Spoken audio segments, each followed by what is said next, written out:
지난 수요일부터 사순절이 시작되었습니다. 지난 수요일부터 시작해서 부활절 전까지 주일을 뺀 40일 동안을 사순절기로 지킵니다.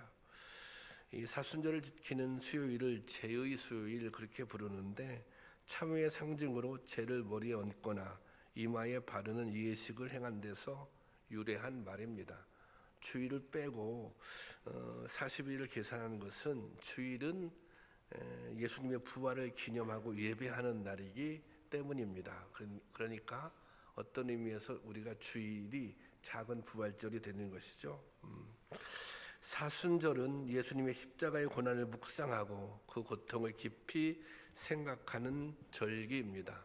하지만 이것이 다가 아닙니다. 고난을 묵상하는 것만이 다가 아닙니다.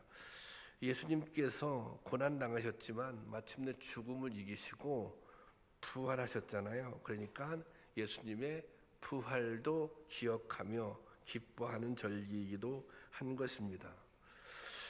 올해 있는 사순절이 그냥 해마다 반복되는 절기가 아니라 우리의 신앙에 특별한 의미를 지니는 시간으로 잘 지켜질 수 있기를 주님의 이름으로 축원합니다. 성경에는 40일이 중대한 일을 준비하는 기간으로 자주 기록됩니다.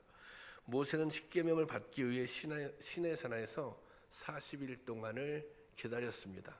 예수님도 40일 동안 광야에서 기도하시잖아요.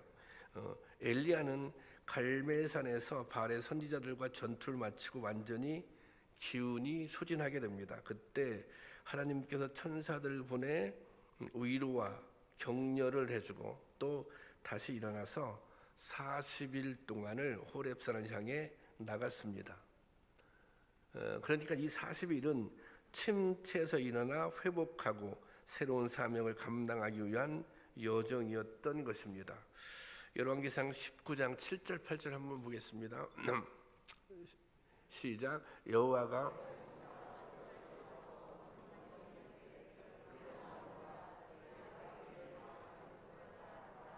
이렇게 천사가 나타나서 격려해 주죠. 먹이고 그 다음 절, 이에 일어나 먹고 마시고 그 음식의 힘을 의지하여 40주 40야를 가서 하나님의 산 호렙에 이르니라. 여기 보면 40주 40야를 가서 그렇게 기록되어 있습니다. 엘리야의 호렙산 여정은 신앙을 회복하고 새롭게 나아가려는 준비의 시간이었던 것입니다. 이것은 우리가 부활절 40일의 시간을 어떻게 지내야 할지를 생각해 주는 내용입니다. 사순절기 동안 우리는 무엇을 해야 할까요? 어떻게 이 시간을 잘 보내야 할까요? 첫째는 예수님의 십자가의 고난과 그 죽으심을 묵상하는 것입니다. 예수님께서 왜 돌아가셨습니까? 우리를 살리기 위해서, 우리의 죄를 대신해서 십자가에 돌아가셨습니다. 그 희생과 고통을 기억하는 것이 은혜를 받은 우리가 마땅히 해야 할 일입니다. 그 다음은 십자가의 죽음이 마지막이 아님을 기억하는 것입니다.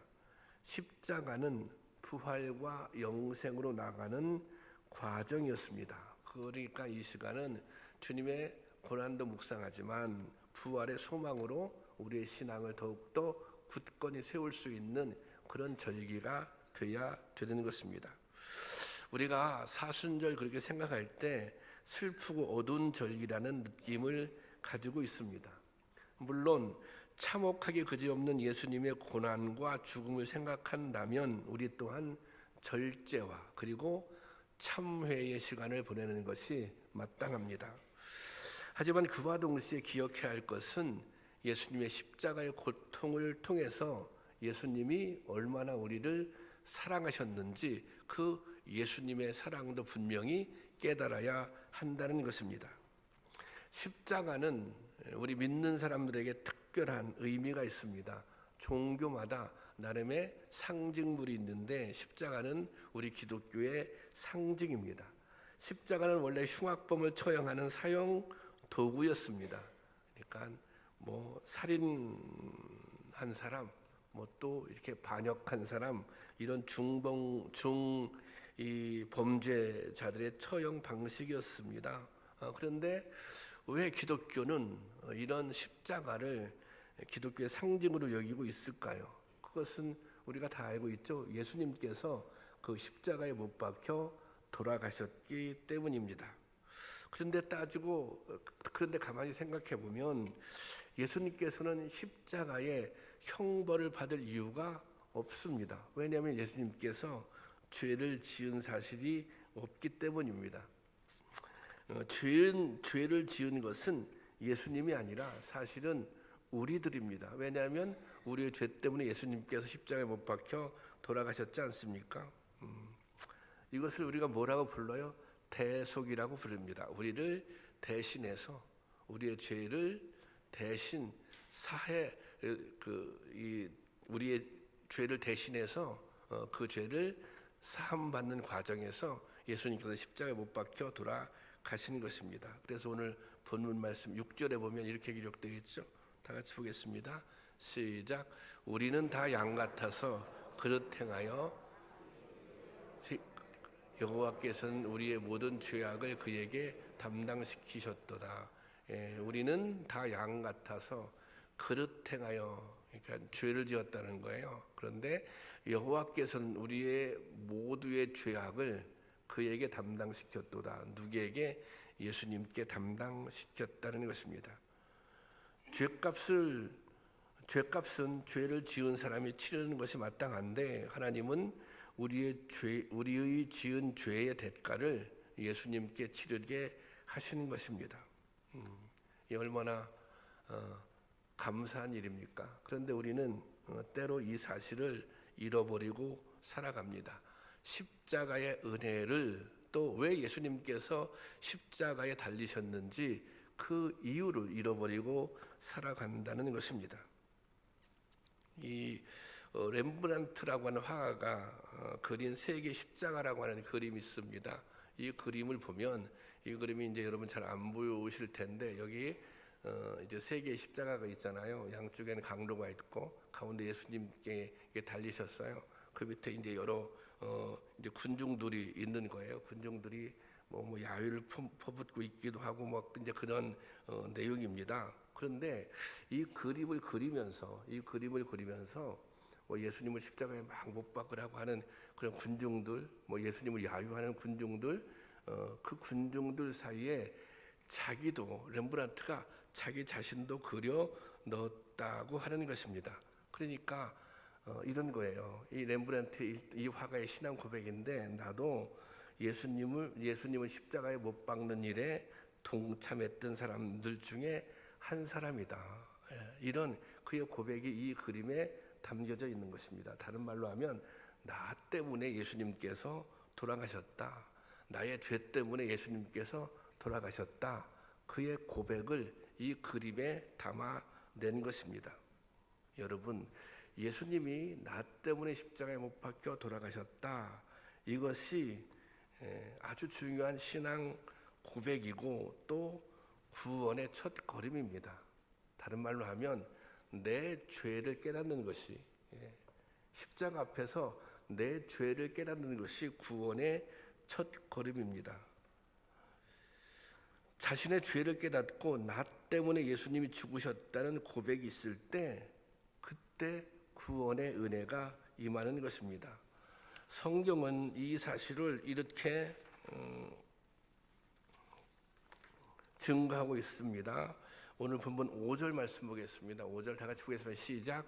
그가 찔림은 우리의 허물 때문이요 그가 상함은 우리의 죄악 때문이라. 거기까지 보겠습니다. 그가 찔림은 우리의 허물 때문이요 그가 상함은 우리의 죄악 때문이라. 우리 때문에 예수님이 죽으셨다는 거예요. 나 때문에 예수님이 죽으셨다고 하는 거예요. 그런데 스스로 나는 죄가 없다, 나는 아무 죄가 없다라고 생각하는 사람에게는 이 십자가의 대속은 의미가 없는 것입니다. 아니, 내가 죄가 없는데 예수님께서 어떻게 내 죄를 대신해서 십자가를 지실 수 있어? 이렇게 생각한다면 예수님의 십자가의 대속은 의미가 없는 것입니다. 제가 오래전에 어떤 권사님 댁에 신방을 갔었는데 그 거실에 그 무슨 뭐 상장, 트로피, 기념패 뭐 이런 것들이 가득하더라고요. 그 남편분이 이제 사회봉사를 많이 하시는 분이에요. 기부도 많이 하시고 그래서 거기서 받은 이제 표창장들이 있는 것이죠. 그래서 그 부인 권사님이 저한테 이렇게 얘기하는 거예요. 아주 너무 바빠서 봉사활동하는 너무 바빠서 때로는 주일을 자주 빠지기도 한다고 그렇게 말씀하시면서 목사님이 좀 이해 좀 해달라고 그렇게 그 얘기하는데 그때 그런 생각이 들었어요. 목사가 이해하는 것이 뭐 그렇게 중요한가? 하나님이 어떻게 생각하는가? 그것이 중요하지. 중요한 것은 그분에게는 예배가 별로 중요하지 않다는 것입니다. 다시 말하자면 예수 그리스도의 은혜가 대수롭지 않았다는 것입니다. 스스로 나름 의롭다고 생각도 하고 또 자만심에 차 있기 때문에 그리스도의 보혈의 은혜를 중요하게, 다시 말하자면 경홀히 여기는 것입니다. 여러분, 우리는 이 십자가를 통해서 우리 자신이 얼마나 큰 죄인인지를 보아야 하는 것입니다. 십자가를 통해서 예수님을 만나지 못한 사람들은 자신의 죄를 보지 못하는 것입니다. 우리가 십자가 앞에서 내가 죄인인지를 발견하고 고백할 수 있어야 하는 것입니다. 우리가 예수님께서 십자가에 달린 고통의 이유를 온전히 이해할 때, 예수님께서 왜 십자가에 고통당하면서 그렇게 힘들게 죽으셨는지 그 이유를 이해할 때 그 다음에 뭐예요? 구원의 감격도 누릴 수 있는 것입니다. 그러니까 우리가 하나님의 자녀로서 구원의 기쁨을 온전히 누리려면 우리 스스로 죄인이라고 하는 사실을 인정해야 합니다. 그것을 인정하다면 우리가 구원의 기쁨, 구원의 감격은 이게 경험할 수 없는 것입니다. 그리고 더 나아가서 내가 죄 때문에 내가 죽을 수밖에 없었다, 내가 죄 때문에 심판받을 수밖에 없었다, 이 사실도 인정해야 그 다음에 이게 구원의 기쁨을 누릴 수 있는 것입니다. 오늘날 많은 기독교인들이 자기가 죄인이라는 사실을 제대로 깨닫지 못한 채 살아가고 있습니다. 우리가 말은 이렇게 해요. 죄인이라고. 그런데 왜 우리가 죄인인지, 정말 그 죄인인 것을 깨닫고 살고 있는가? 다윗은 밧세바와 관음한 다음 자신의 죄를 숨기고자 밧세바의 남편 우리아까지 죽였습니다. 아주 이게 큰 죄를 범한 거예요. 그런데 이 다윗은 그것이 정말 죄인지 지금 모르고 살아가고 있었던 거예요. 나단 선지자가 나타나서 책망을 합니다. 많은 양물을 거리는 부자가 가난한 사람의 이 어린 양을 빼앗아 손님을 대접했다는 얘기를 듣고 이 다윗 왕이 얼마나 분노합니까? 그 나쁜 사람 나한테 데려오라고, 내가 벌을 주겠다고. 근데 사실 그 나쁜 짓을 한 사람, 그 죄인은 누굽니까? 다윗 자신인 것입니다. 다른 사람의 죄는 그렇게 잘 보면서도 자신의 죄를 보지 못하는 것이 다윗의 모습입니다. 이것이 오늘 우리의 모습일 수도 있다는 것입니다. 나단 선지자가 다윗을 책망하기 전까지는 다윗은 자신의 죄를 지어놓고도 그것이 죄인 줄 알지 못했다는 것입니다. 이 나단 선지자의 책망을 통해서 깨닫게 된 거죠. 내가 얼마나 큰 죄를 저질렀는지. 그리고 그는 몸부림치며 통회하고 자복했습니다. 그 고통스러운 회개의 과정을 거쳤기 때문에 은혜의 소중함을 알게 된 것입니다. 죄사함의 은혜가 얼마나 귀하고 값진 은혜인 것을 알게 된 것입니다. 베드로가 예수님의 말씀을 쫓아 그물을 던졌을 때 엄청난 양의 고기를 잡았습니다. 그런데 이 고기를 많이 잡은 베드로의 행동이 이해할 수 없는 행동을 합니다.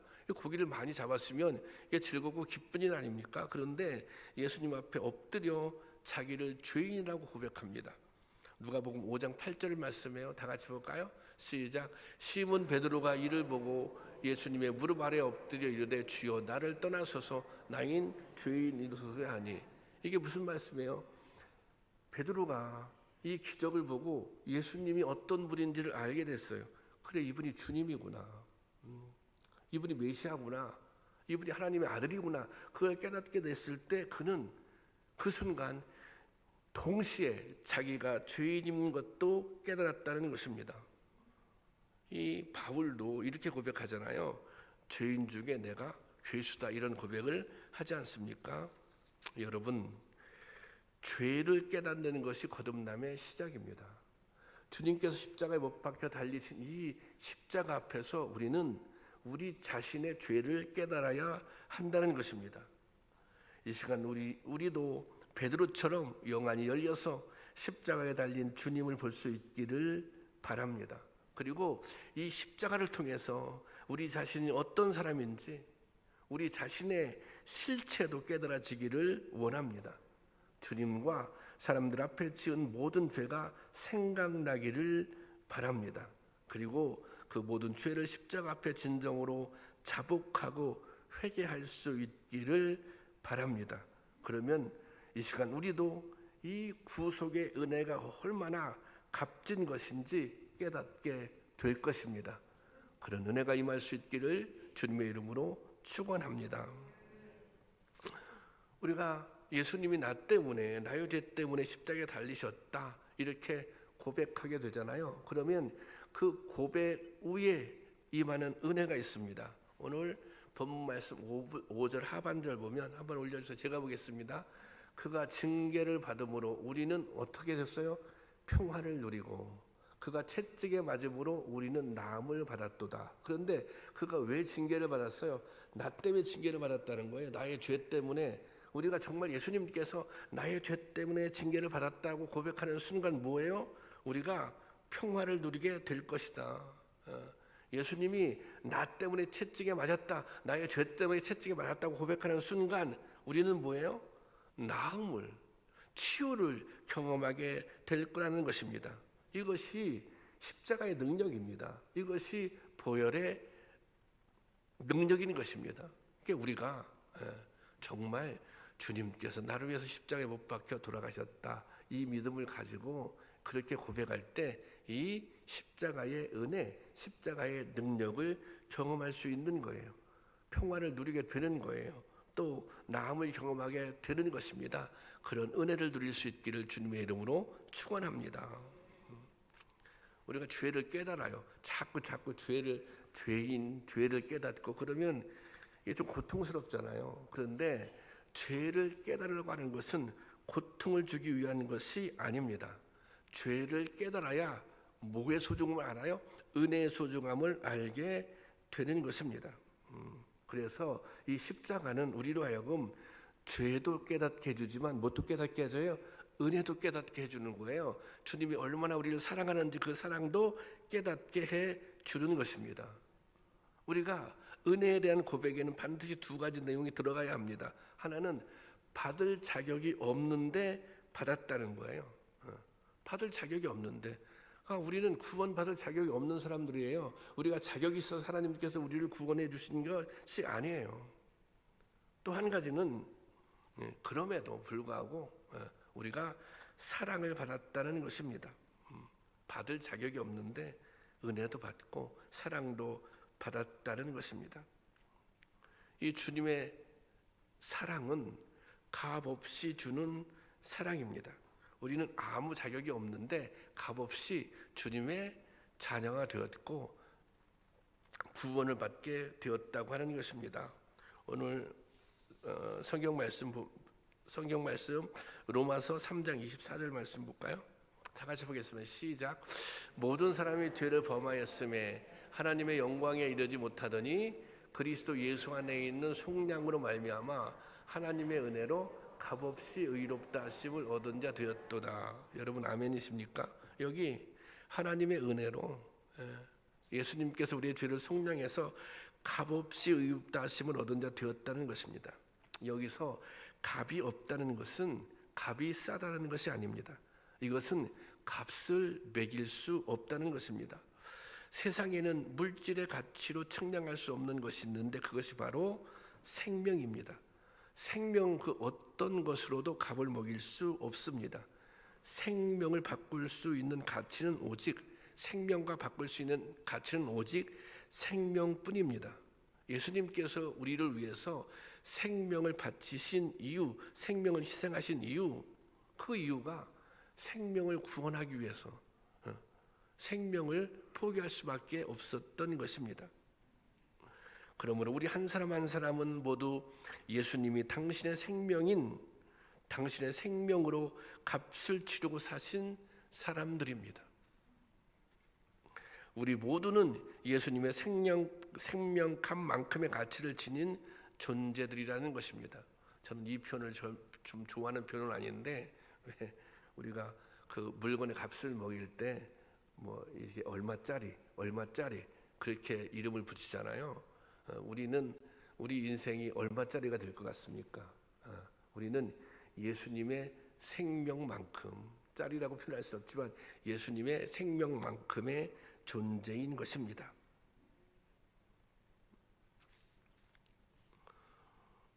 우리가 이 사실을 깨달아야, 이게 우리가 얼마나 존귀한 존재입니까? 이 사실을 깨달아야 어떤 상황에서도 흔들리지 않는 믿음으로 은혜와 감격을 누리며 살아갈 수 있는 것입니다. 우리는 때로 우리 주변에 벌어지는 상황들을 보면서 하나님의 은혜와 사랑을 판단합니다. 일이 잘 되면 하나님이 나를 좀 사랑하시나 보다.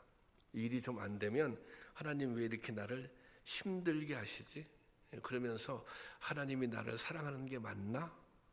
이렇게 반문합니다. 그런데 여러분 기억하십시오. 하나님의 사랑은 확인할 사안이 아니고 이미 확증된 사실입니다. 이게 새롭게 확인할 필요가 없어요. 이미 그것은 확증된 사실이에요. 성경은 이렇게 선언하고 있어요. 로마서 5장 8절 말씀 보겠습니다. 자, 다 같이 볼까요? 시작.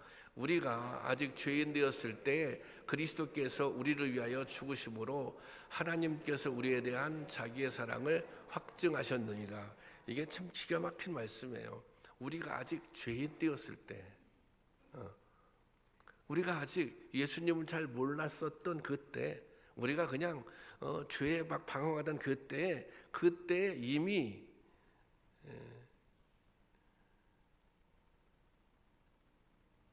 우리에 대한 사랑을 확증하셨다는 거예요.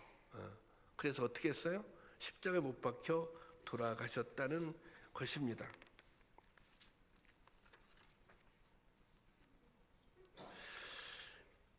여러분, 예수님이 나를 위해서 돌아가셨다면, 예수님이 생명을 버리셔서 나를 구원하셨다면 우리가 얼마나 존귀한 존재입니까?